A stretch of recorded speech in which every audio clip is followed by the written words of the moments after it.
guys, another episode of 4 Stories Dublin, and today we're reviewing House of the Dragon, episode 1. And this episode's called... It is called The Heirs of the Dragon. The Heirs of the Dragon. Cue titles. Yeah. Oh, and also follow us, and also after 2019 we'll do something nice for you, save your head as normal.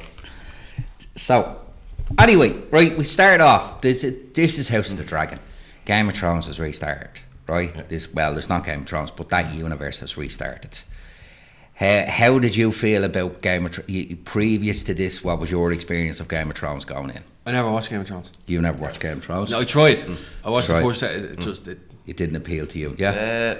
I got into late with Game of Thrones. I think the first season was already out when I started watching it, and then I got into it. I liked it, and then after a while, as I said there, later seasons became a big giant botch. So I kind of got disinherited from it. Well, so that's understandable. Yeah. That's understandable. As I said, I loved it, but I do feel George R. R. Martin did not have the book to finish, and I think there was a bit of a rush job on contracts and the whole lot. Well, I think it was Dan and Dave. Apparently, the rumor is George Martin had a falling out with Dan and Dave, and that's why George Martin had left after season 4, and then you see the dip with quality. Yeah. But apparently, House of the Dragon, George Martin was more as full. Well, the issue is, you see, Game of Thrones hasn't been finished. In book form. There's two book forms, so that left issues. But the history of this has been done. He's wrote all this out, so they do have a map. Now, the director of I think it was the director or producer, it was Miguel Sapochnik. Now, I had dealings with this man. This man done the Battle of the Bastards, and he is brilliant. He was brilliant. So we're just going to give a quick run through of the episode, and we'll talk about a couple of scenes. So basically it starts off, they're in Harrenhal, and King Jaehaerys is there, Targaryen, and basically his 2 sons have died, so he's no male heir. So there's a kind of they organise a council to organise the next heir. So we're getting the heir, the dragon, the Targaryen, right? So the two heirs for them is Prince Viserys, which is his brother, who's his grandson, and his daughter Princess Rhaenys, right? So so basically the people they choose his male heir, which we'll see this happen throughout the episode, over a female heir. She was called Queen for a day. Rhaenyra, his sort of auntie, right? So we've come to know it, so basically then it skips forward and it says there's a lot of time jumping on this thing. So it's 9 years into his reign. So he's organised. Viserys is now the king, and he's a good king. He's a peaceful king. He does not get into, which will cause problems. But he organises a tournament because his wife is pregnant. He wants a male heir. He has a daughter, but he has a male heir, and he has this feeling. So his queen is pregnant, and he knows it's going to be a male. He's prayed for this, the whole lot. So we're set up with everything. The world is good now, and the whole lot. So the small council are talking, and we're introduced to the master of ships, Lord Corley Velaryon.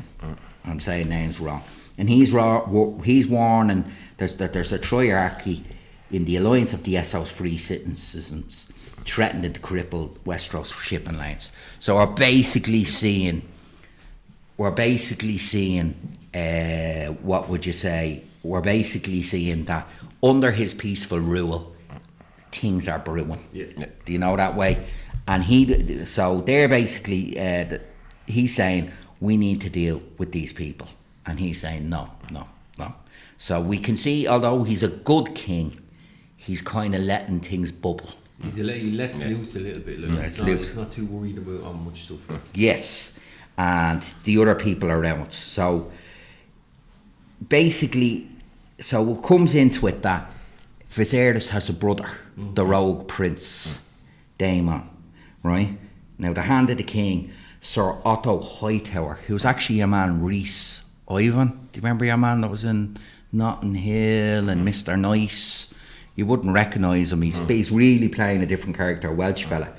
So basically, Damon was the put in charge of the City Watch, but he's brutal. You know what I mean? So before the tournament, he makes sure that basically, because of lawlessness, he goes out and they're milling people. Yeah, as an example.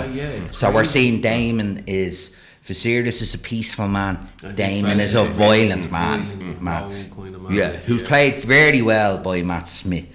So they're kind of criticising him, but we're starting to see the difference in the council where they view it. So at the tournament, we have a character called Sir Kiston Cole, a common-born Dornish knight, but he basically outcompetes Damon. So this will come in later, but throughout the tournament, the birth goes wrong. Yes. And I think this was a very key scene. Right. And he's basically told by the maesters, you have a choice. Your wife or the baby, Wife or the baby. Or lose both. He unfortunately picks the baby because it's a male. He believes it's a male. Yep. And they perform a medieval C-section. I couldn't believe it when I seen it, man.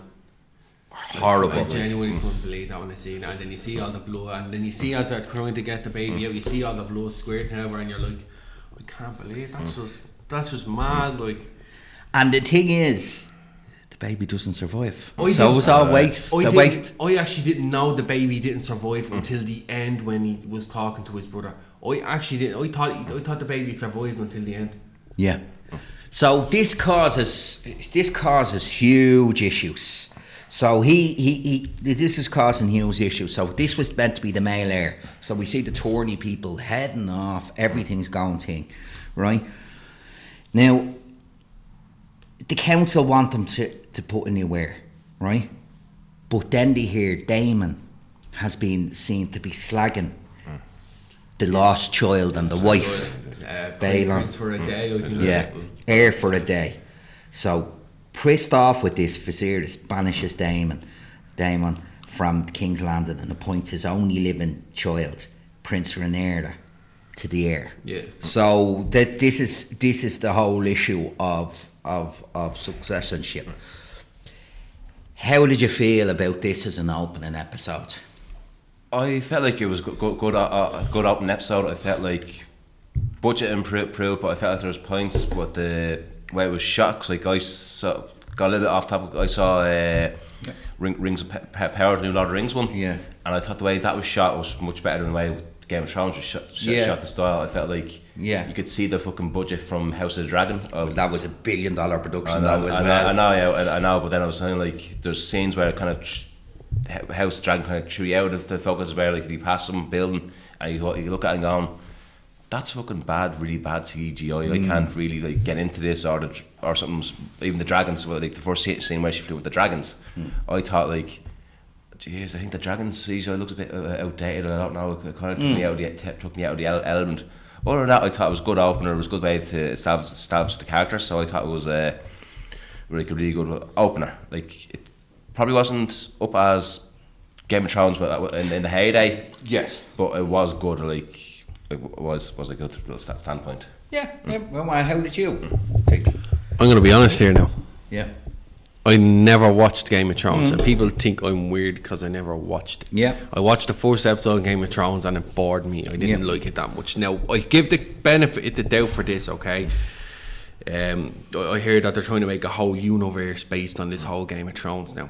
So I'm like... Actually, like, might be a little tidbit there. You know where it says, like, where it starts off 172 years before Daenerys is born. So are they going to do, because you know with the time jumps, are they going to do is where maybe season 2 is going to be more or less, not with Rhaenyra, it's more or less... I think they're going to concentrate on the Targaryen family at this thing. But they're going to be more or less down the line where it gets closer and closer to Well, closer, I think maybe newer seasons they might do Robert's Rebellion as you were thinking. That would be a thing, but they're trying to see if this will work. Well, it has worked. They have said with the Targaryens that the Targaryens, the only one that can take the Targaryens is themselves. And we're starting to see the bitterness. Now, as you said, there wasn't a huge amount of action. This was setting up the councils, it was setting up the characters, it was. But as I said, that I'm not afraid of gore, but I do think the Caesarean section was brutal. Like, a lot of people would turn their heads on that. I gave the show the benefit of the doubt, considering I never watched Game of Thrones. So I sat down and watched it. Now, it wasn't great, or not great remembering all the names and all Daenerys and whatever, like, right?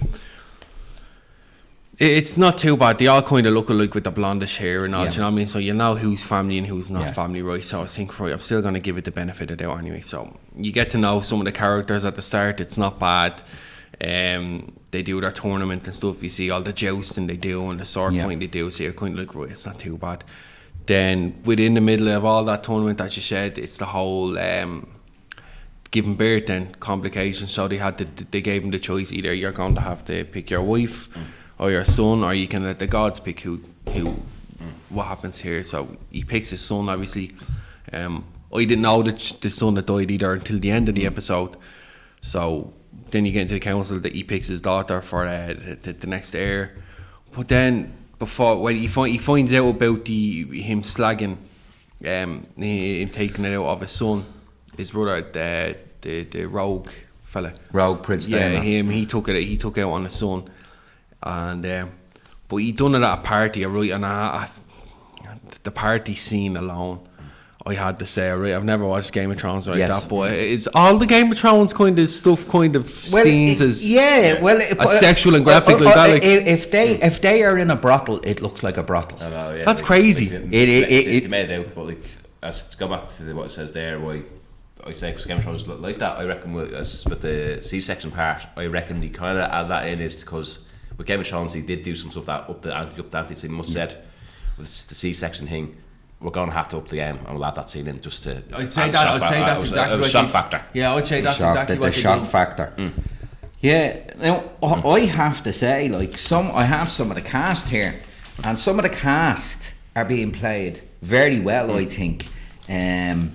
Paddy Constantine, he was the priest in Peaky Blinders, the Catholic priest that took the kid. I thought he was brilliant. They play him as a good man, and I think he plays him. And I think Matt Smith as Prince Daemon, even though he's meant to be the baddie, there's something likeable about him, isn't there? You know, some of them are meant to be replaced. I was only reading an article the other day. Yeah. Some characters, there's 3 main characters that are in the House of the Dragon, and they're actually meant to be getting replaced. Seriously? Oh yeah. It's the young queen, apparently. The time jump. The time jump. Yeah, I thought the young queen was actually very good because, like, we have Millie Alcock as the teenager, and then it will move on. But as I said, like, we're starting to see the division. We're starting to see the division. They've given us the medieval world. They've given us thing. And I think it's brilliant, and we have. I think it's a good setup. It sets up the people right. How, as I said, Rhys Ivans, for me, he was a standout because you wouldn't know it's him. You know what I mean? And he plays the sly. Hand of the King. Which one? Which fella? Is that the one? Hand of the King. Is that the fella Hand who of told the him King. that his son was being slapped? No, not the Maester. The fella with the slim fella that was at the. Matt Smith character was always taking jabs at him, like saying. Yes, like, he was against Matt Smith's character being the city guard, saying he's Right. you know, he's too vicious. So we will see, like, different characters age, and there will be time jumps. So I think it was necessary, because I think the girl that played Millie Alcock is grand when she's in her teenage years, but as an older character it wouldn't have made sense because she's not going to grow in height or age that much. So I thought, like, that wasn't bad. We have Stephen Toussaint as Lord Corlys Velaron, but he's known as the Sea Snake. So we're starting to see he's the man with a lot of military power, and he actually, we can see him starting to favour Damon because he realises Damon gets things done. Yeah. Viserys is too peaceful of a man. So what would you give this episode out of 10, Keith? I'd probably give it an 8. I thought it was a good episode. It kind of made Game of Thrones back way, well, it got considered Game of Thrones way back was war, but it wasn't as good as the previous year, so I would say it was 8. There was a few probably CGI glitches where it's like, right, you're taking me out of it, but I'd say 8. I enjoyed the story so far on episode 1. Good. And yourself? I'll have to give it a 3 out of 10. A 3 out of 10. You didn't enjoy it? I won't say I didn't enjoy it. There was some scenes in where it was kind of alright. It was a better first episode than what I watched for the Game of Thrones. Okay. But I think for me it's a bit kind of confusing of everything that's going on in it, because there's still kind of particles from the Game of Thrones, so I'm not understanding. See, I think a lot of the viewers would have watched Game of Thrones. In the Game of Thrones world, basically your eye colour and your hair dictates your family. You know, it's like a genetic thing. Yeah. Like there was 2 families, the O'Neills and the Bournes, and the Bournes were blonde. Yeah. All the Bournes to be blonde. It's a trait that passes down. So it is setting it up, and we are in the world of the dragons. But you're kind of still getting to know all the families and all. You find it confusing. I'm going to give it a watch, you know. I'm going to give it a chance, see what it's like. I might end up liking it, and I might turn around and say, you know what, I give Game of Thrones another chance, and then, do you know what I mean? But I give it a 3 out of 10 because I wasn't too fond of it, do you know what I mean? Yeah. Well, look, I kind of think that's fair enough. But I do think for me it's getting back onto script. It's getting back to somewhere, and as you said, it may open the universe to have different stories of different time periods, which I'd love to see. Robert's Rebellion would be a fantastic watch, and the whole lot. So I think we'll close it on that.